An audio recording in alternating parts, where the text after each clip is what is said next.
Morning students, आज हम पढ़ेंगे हीजनबर्ग्स अनसर्टेनिटी प्रिंसिपल। हमने गोर्स मॉडल पढ़ा था, उसकी लिमिटेशंस पढ़ी थी। फिर आज हम पढ़ेंगे हीजनबर्ग्स अनसर्टेनिटी प्रिंसिपल। ठीक है कि हीजनबर्ग ने क्या कहा कि इलेक्ट्रॉन जो एटम है उसके ऑर्बिट्स में रिवॉल्व करते हैं, एक फिक्स्ड जो हम सर्कुलर पाथ्स कहते हैं उनके अंदर रिवॉल्व करते हैं। तो क्या, according to Heisenberg uncertainty principle, it is impossible to measure simultaneously the position or momentum of a small particle with absolute accuracy or certainty। कि कोई भी स्मॉल पार्टिकल है लाइक इलेक्ट्रॉन, ठीक है, हम इलेक्ट्रॉन के लिए पढ़ेंगे, तो कह रहा है उसकी पोजीशन और उसका मोमेंटम हम एक साथ एक्यूरेटली मेजर नहीं कर सकते। ये पढ़ेंगे ऐसा क्यों है। ठीक है कि कोई भी स्मॉल पार्टिकल है, उसका मोमेंटम मतलब उसकी वेलोसिटी या स्पीड और उसकी पोजीशन जो है हम एक साथ मतलब जब एट ए मोमेंट हम दोनों चीजों को एक्यूरेट नहीं बता सकते। एक एक्यूरेट बताएंगे तो दूसरी नहीं आएगी, इसको एक्यूरेट करेंगे तो पोजीशन एक्यूरेट नहीं आ पाएगी। ठीक है, एक जो है वो उसमें जो हम कह सकते हैं एरर है वो बहुत ज्यादा है। ठीक है, तो ऐसा क्यों हो रहा है। देखो, अगर मैं बात करूं इलेक्ट्रॉन की, ठीक है, कि ये इलेक्ट्रॉन है, मुझे इसकी पोजीशन का पता करना है कि इसकी पोजीशन क्या है और इसकी स्पीड क्या है। ये इस डायरेक्शन में मूव कर रहा है, ठीक है, जब मूव करेगा तो इसका कुछ मोमेंटम भी होगा, और अब उस मोमेंटम को कैलकुलेट करने के लिए या उस पोजीशन को कैलकुलेट करने के लिए मैं क्या करूंगा, मैं लाइट जो है बीम ऑफ लाइट इसको डालूंगा ताकि मुझे उसकी पोजीशन जो है वो एक्यूरेटली पता चल जाए। अब जो पोजीशन जब हम कैलकुलेट करेंगे तो पोजीशन में जो अनसर्टेनिटी रहेगी, कि पोजीशन में जो चेंज आएगी, कि सपोज करो मैंने किसी स्टूडेंट से अनसर्टेनिटी का मतलब है कि मैंने कहा कि यहाँ से और आप चले जाओ, कि मैंने कोई पर्टिकुलर पॉइंट बता दिया P, कि वहां तक जाना है और आपको डिस्टेंस मेजर करना है कि कितना डिस्टेंस मेजर है। ठीक है, कि कितना डिस्टेंस है वहां से P पॉइंट से, अगर हम यहाँ से स्टार्ट कर रहे हैं तो हो सकता है उसमें कुछ ना कुछ एरर आए, अनसर्टेनिटी आए, कोई स्टूडेंट ज्यादा करे कि सर ये तो 35.5 मीटर है, एक स्टूडेंट कह रहा है नहीं सर 36.5 मीटर है मेरा। तो ये जो अनसर्टेनिटी है पोजीशन की, उसकी हम बात कर रहे हैं। ठीक है, तो यहाँ जो अनसर्टेनिटी रहेगी वो होगी प्लस माइनस लैम्डा। कितनी होगी?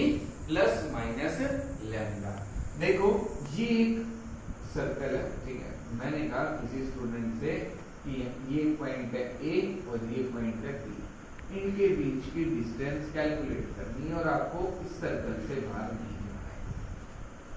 ठीक है, कि वो स्टूडेंट जो है वो इस सर्कल के अंदर है, सपोज करो A पॉइंट पे नहीं है, आपने कहा कि सर्कल के अंदर है, और मैंने कहा कि यहाँ से मेजर करनी है आपको P की डिस्टेंस। तो हो सकता है कि कोई स्टूडेंट यहाँ से स्टार्ट करे और डिस्टेंस मेजर करे, कोई स्टूडेंट इस पोजीशन से स्टार्ट करे और डिस्टेंस मेजर करे, कोई बीच से स्टार्ट कर सकता है, कोई और भी पर्टिकुलर किसी भी पॉइंट से स्टार्ट कर सकता है। तो अब चेंज कितना आएगा कि देखो ये जो पॉइंट है ये इस सर्कल का सेंटर है, ये रेडियस है, ये क्या आपके पास रेडियस। तो अब चेंज कितना आएगा कि जो इसकी रेडियस है, या हम कह सकते हैं जो इसका डायमीटर है, क्या है डायमीटर, उतना ही तो चेंज आएगा। ये सपोज करो ये जो डिस्टेंस है ये है 40 और इसका रेडियस है 10, तो हो सकता है कम से कम 40 आए और ज्यादा से ज्यादा कितना है 50। तो इतनी तो अनसर्टेनिटी हुई 10 की, 10 पॉइंट्स की, 10 यूनिट्स की ही तो अनसर्टेनिटी होगी, उससे ज्यादा तो नहीं हो सकती। मैं कहा सर्कल से बाहर नहीं जाना है तो इस पॉइंट से कोई स्टार्ट कर सकता है, कोई सेंटर से, कोई इस पॉइंट से स्टार्ट कर सकता है, और इसका डायमीटर मैंने बताया 10, तो ये 10 है, 40 है, टोटल कितनी होगी 50, तो कोई मैक्सिमम तो 50 कर सकते हैं और कम से कम 40। तो अनसर्टेनिटी होगी 50 माइनस 40 कितनी 10, कितना ही चेंज आएगा। तो यहाँ भी जो अनसर्टेनिटी रहेगी वो अब डिपेंड करेगी जो लाइट आ रही है उसकी वेवलेंथ कितनी है। तो प्लस और माइनस हमने लिखा लैम्डा। तो मुझे एक्यूरेटली मेजर करना है तो मैं चाहूंगा कि जो वेवलेंथ है वो कम से कम रहे। वेवलेंथ क्या रहे, कम से कम रहे, तभी तो अनसर्टेनिटी कम से कम आएगी, तभी तो हम ज्यादा एक्यूरेटली बता पाएंगे कि उसकी पोजीशन क्या है। अब अगर मैंने वेवलेंथ को क्या कर दिया, कम कर दिया, मिनिमम कर दिया, तो फ्रीक्वेंसी क्या होगी, मैक्सिमम। फ्रीक्वेंसी मैक्सिमम का मतलब है एनर्जी मैक्सिमम है। क्या मैक्सिमम है, एनर्जी। और जब एनर्जी मतलब एक ऐसी लाइट है जिसमें एनर्जी ज्यादा है, जब वो किसी इलेक्ट्रॉन से स्ट्राइक करेगी तो इसकी स्पीड तो वैसे ही इंक्रीज हो जाएगी। इलेक्ट्रॉन की जो स्पीड है वो तो इंक्रीज हो जाएगी। इलेक्ट्रॉन तो एक ऐसा पार्टिकल, आपने पढ़ा है फोटो इलेक्ट्रिक इफेक्ट, कि जब एक बीम ऑफ लाइट स्ट्राइक करती है तो इलेक्ट्रॉन जो है वो इमिट होता है। एक फोटोन, जब एक फोटोन स्ट्राइक करता है इलेक्ट्रॉन से, मतलब जब लाइट से ही जो सनलाइट आ रही है वो जब स्ट्राइक करती है इलेक्ट्रॉन पे तो उसकी एनर्जी को बढ़ा देती है। इतनी मतलब स्मॉल पार्टिकल्स के लिए अप्लाई होता है। अब हमारे लिए अप्लाई नहीं होगा ये कि हम जब हमारे ऊपर लाइट पड़ रही है तो हमारी एनर्जी तो नहीं बढ़ रही कि हमारी स्पीड बढ़ गई, हम चल रहे हैं, तो ऐसा नहीं होगा। तो मैक्रोस्कोपिक पार्टिकल्स है, उनकी हम एक्यूरेटली पोजीशन और स्पीड हम बता सकते हैं। क्यों? क्योंकि उस पे जो जब लाइट गिरती है तो ज्यादा इफेक्ट नहीं आता है उसको, ठीक है। उसकी स्पीड में फ्रैक्शंस में हम आगे अभी एग्जांपल देखेंगे कि बिल्कुल फ्रैक्शन सा चेंज आएगा जो हम ऑब्जर्व नहीं कर सकते, ठीक है। लेकिन एक माइक्रोस्कोपिक पार्टिकल है, जब उस पे लाइट गिरेगी तो उसकी स्पीड को चेंज कर देगी, तो हम स्पीड फिर कैसे एक्यूरेटली मेजर करेंगे। और अगर हम फ्रीक्वेंसी मिनिमम कर देते हैं कि हम चाह रहे हैं कि इलेक्ट्रॉन को कम से कम एनर्जी मिले, उसकी स्पीड में ज्यादा चेंज ना है जब उस पे लाइट गिरे तो उसकी आंसर जो पोजीशन है उसके अंदर ज्यादा चेंज आएगा। क्यों? क्योंकि अब लैम्डा क्या रहेगा, मैक्सिमम, तो उतना ही उसकी पोजीशन हम एक्यूरेटली मेजर नहीं कर पाएंगे, अनसर्टेनिटी है। तो ये है हाइजेनबर्ग्स अनसर्टेनिटी प्रिंसिपल। ये समझ में आ गया होगा। क्या कहता है कि एट ए मोमेंट हम किसी भी small particle like electron, neutron, proton जो भी है उसकी हम एक्यूरेटली पोजीशन और मोमेंटम एक साथ नहीं बता सकते, ठीक है। अब इसको मैथमेटिकली कैसे एक्सप्रेस करेंगे, इसके इक्वल होगा वो देखते हैं। अगर हम बात करें मैथमेटिकली तो हम हाइजेनबर्ग अनसर्टेनिटी जो प्रिंसिपल है, ठीक है, उसमें जो पोजीशन है हमारे पास मोमेंटम है, इन दोनों, ये अनसर्टेनिटी इन पोजीशन है, ये अनसर्टेनिटी इन मोमेंटम है, डेल्टा पी डेल्टा एक्स। जब इनको मल्टीप्लाई करेंगे तो नियरली किसके इक्वल आएगा, h/4 तो हम अगर हमें अनसर्टेनिटी इन पोजीशन पता है तो हम मोमेंटम निकाल सकते हैं। अगर हमें अनसर्टेनिटी इन मोमेंटम पता है तो हम पोजीशन भी निकाल सकते हैं, ठीक है। ये h के आपके पास प्लैंक्स कांस्टेंट, ये आपके पास प्लैंक्स कांस्टेंट, ठीक है। अब मैं इसी को थोड़ा मॉडिफाई भी कर सकता हूँ इस इक्वेशन को कि delta x is equal to m into delta v की जो चेंज इन मोमेंटम होगा, जो अनसर्टेनिटी इन मोमेंटम आएगी वो किसके इक्वल होगा, m इनटू डेल्टा v। ये मास है जो भी पार्टिकल की हम देख रहे हैं, ये उसकी स्पीड है, अनसर्टेनिटी इन स्पीड। तो m इधर चला गया तो यहाँ क्या बचता है, delta x into delta v h/4πm। और डेल्टा v क्या है, अनसर्टेनिटी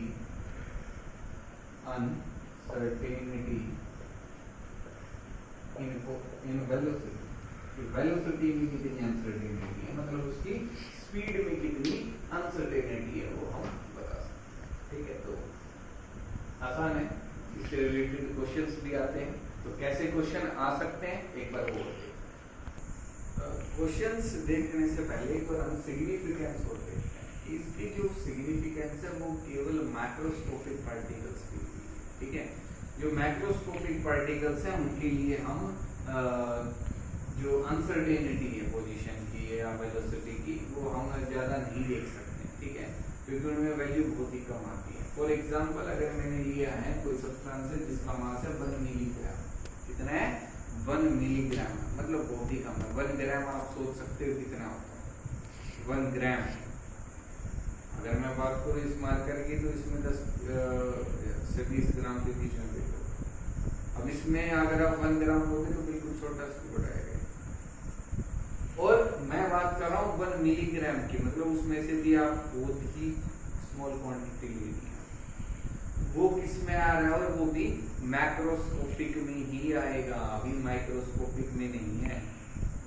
इसका मतलब है 10 raised to power minus 6 kg, 10 raised to power minus 6 kg कि आपके पास ये वैल्यू है, ये वैल्यू है इतना kg है।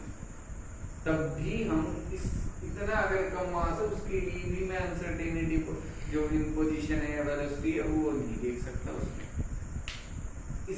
इस वैल्यू के लिए अगर मैंने कैलकुलेट किया तो h की वैल्यू रखी और पाई की वैल्यू रखी और m मास जो दे रखा है, जब इसको कैलकुलेट किया तो ये मेरे पास आए 10 raised to power minus 28, 10 raised to power minus 28, मतलब इतने से मास के लिए 1 मिलीग्राम के लिए जो अनसर्टेनिटी है पोजीशन में बस वो इतनी ही आएगी। या उसकी वेलोसिटी में जो इन दोनों का जो प्रोडक्ट है वो केवल बस इतना सा रहेगा कि आपके पास जो भी वैल्यू आ रही है उसको 10 raised to power minus 28 से मल्टीप्लाई कर दो, मतलब बहुत ही स्मॉल वैल्यू होगी।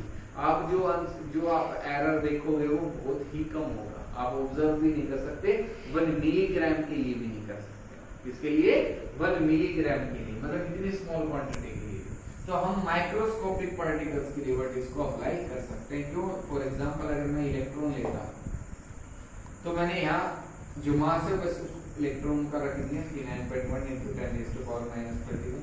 अब ये जो वैल्यू आई है वो आई है आपके पास 10 raised to power minus 4, कितनी आई है 10 raised to power minus 4। इसको तो हाँ हम ऑब्जर्व कर सकते हैं बट इसको नहीं कर सकते। तो मतलब मैक्रोस्कोपिक पार्टिकल्स में जो अनसर्टेनिटी है पोजीशन में वो हम ऑब्जर्व नहीं कर सकते कि ये मार्कर है, इसमें काफी मास है, जब इस पे लाइट गिरेगी और जब ये आगे मान लो ट्रैवल कर रहा है तो इसकी पोजीशन और इसकी स्पीड में दोनों एक्यूरेटली बता सकता हूँ। उसमें एरर ये समझ लो 1 मिलीग्राम के लिए बस इतना सा एरर आएगा, इसके लिए तो और भी कम हो जाएगा, तो वो तो मतलब नेग्लिजिबल है, कोई एरर नहीं है। लेकिन ये इसमें आप देख सकते, ठीक है। तो माइक्रोस्कोपिक पार्टिकल्स के लिए जो है वो अनसर्टेनिटी, हिसेनबर्ग अनसर्टेनिटी प्रिंसिपल जो है वो हम अप्लाई कर सकते हैं, ठीक है। तो ये आ गया होगा समझ में। अब इनसे रिलेटेड कुछ क्वेश्चंस देखते हैं। तो अगर हम क्वेश्चन की बात करें तो हमारे पास एक क्वेश्चन है, क्या कह रहा है, a microscope using suitable photons is employed to locate an electron in an atom within a distance of 0.1 angstrom. What is the uncertainty involved in the measurement of its velocity? कि आपके पास एक electron है atom के अंदर, ठीक है, हम एक माइक्रोस्कोप का यूज कर रहे हैं, फोटोन माइक्रोस्कोप, ठीक है, मतलब ये माइक्रोस्कोप यूजिंग सुटेबल फोटॉन्स, मतलब फोटॉन्स की हेल्प से हम उसकी पोजीशन और वेलोसिटी को कैलकुलेट करना चाह रहे हैं। तो हमें जो उसकी अनसर्टेनिटी पोजीशन जो मिली वो हमारे पास है 0.1 है, ठीक है, कह रहा है विदिन ए डिस्टेंस, मतलब हमें जो अनसर्टेनिटी पोजीशन दे रखी है वो ये अनसर्टेनिटी पोजीशन को बता रहा है। तो इसको अगर मैं मीटर में चेंज करूंगा तो ये आएगा 10 raised to power -10 मीटर, या इसको मैं लिख सकता हूँ 10 raised to power -11 मीटर, इतना हम लिख सकते हैं। कह रहा है वेलोसिटी में जो अनसर्टेनिटी है वो कैलकुलेट करनी है, h अपॉन 4 पाई है, तो ये वैल्यू मुझे निकालनी है डेल्टा v। तो h की value 6.6 into 10 raised to power -34, 4 into 3.14 m electron के लिए देख रहे हैं तो इलेक्ट्रॉन का मास, और डेल्टा x की वैल्यू ये आएगी 10 raised to power -11, 10 raised to power -11। इसको जब सोल्व करेंगे तो आपके पास किसकी वैल्यू आ जाएगी, डेल्टा v, इसकी वैल्यू आ जाएगी डेल्टा v। तो ये आपको समझना होगा कि आपको क्या गिवन है, ठीक है, ये अनसर्टेनिटी इन पोजीशन दे रखी है, क्या दे रखी है आपको, अनसर्टेनिटी इन पोजीशन, ठीक है। तो बिल्कुल सिंपल क्वेश्चन था, ठीक है, ये समझ में आ गया होगा। अब एक और क्वेश्चन देखते हैं, वो कैसे। नेक्स्ट जो क्वेश्चन है हमारे पास उसमें कह रहा है, ए golf ball has a mass of 40 gram and A speed of 45 meter per second. If the speed can be measured within accuracy of 2%, calculate the uncertainty in position. कह रहे हैं गोल्फ बॉल है जिसका मास 40 ग्राम है और उसकी जो स्पीड है वो है 45 मीटर पर सेकंड। कह रहे हैं उसके लिए बताओ अनसर्टेनिटी इन पोजीशन क्या होगी, और उसकी जब हम स्पीड जो मेजर कर रहे हैं उसमें जो एक्यूरेसी है वो 2% है। मतलब ये जो अनसर्टेनिटी इन स्पीड है, क्या है uncertainty in speed, uncertainty speed में हम कितने अनसर्टेन रहेंगे, तो वो कैसे निकालेंगे उसकी स्पीड, तो कह रहा है वो 45 मीटर पर सेकंड है, उसका 2% निकाल लो। जब 2% निकालेंगे तो ये आएगा आपके पास 0.9 मीटर पर सेकंड। कितना आ जाएगा 0.9 मीटर पर सेकंड। कह रहा है उसकी जो स्पीड है उसमें जो एक्यूरेसी है वो कितनी है, किसके अंदर होगी 2% के अंदर। ठीक है, if the speed can be measured with in accuracy of 2%, तो हमने 2% निकाल लिया, मतलब जो स्पीड में जो वेरिएशन आएगा वो इसके बीच में आएगा 0.9 का। ठीक है, 0.1 से और 0.9 के बीच में, मतलब इतना हम इनएक्यूरेट रहेंगे। ठीक है, अब delta x delta b is equal to h upon 4 pi. उसके आगे तो बिल्कुल सिंपल ही, बस आपको ये पता होना चाहिए कि इसका मतलब क्या है। अब डेल्टा एक्स हमें निकालना है, डेल्टा बी आपको पता है कितना है 0.9, एच की वैल्यू भी आपको पता है 6.6 into 10⁻⁻34, एच पाई की वैल्यू आपको पता है, और एम आपको दे रखा है कितना है 40। इसको केजी में कन्वर्ट करेंगे तो 10⁻⁻। अब यहाँ से डेल्टा एक्स की वैल्यू हम कैलकुलेट कर सकते हैं, वो क्या आ जाएगी अनसर्टेनिटी इन पोजीशन। क्या आ जाएगी अनसर्टेनिटी इन पोजीशन। तो ये बिल्कुल सिंपल क्वेश्चन है। ठीक है, आपको बस ये देखना है कि आपको क्या गिवन है और आपसे क्या पूछ रहा है। ठीक है, अगर वो सही कर लिया, आपको सही से आपने वो डिटरमाइन कर लिया, तो आप आसानी से इस क्वेश्चन को कर सकते हैं। यानी से रिलेटेड जो हिजनबर्ग अनसर्टेनिटी प्रिंसिपल से रिलेटेड जितने भी क्वेश्चंस हैं वो कर पाओगे। ठीक है, तो आज हम इतना ही करेंगे। हिजनबर्ग अनसर्टेनिटी प्रिंसिपल के न्यूमेरिकल्स करने। ठीक है, इसमें कोई भी डाउट रहती है तो मेरे से पूछना। फिर उसके आगे हम जो हमारे क्वांटम मैकेनिकल जो मॉडल होगा एटम के लिए हम वो पढ़ेंगे। बिल्कुल इजी है, इम्पोर्टेंट भी क्या है उसको नेक्स्ट क्लास के अंदर करेंगे। ठीक है।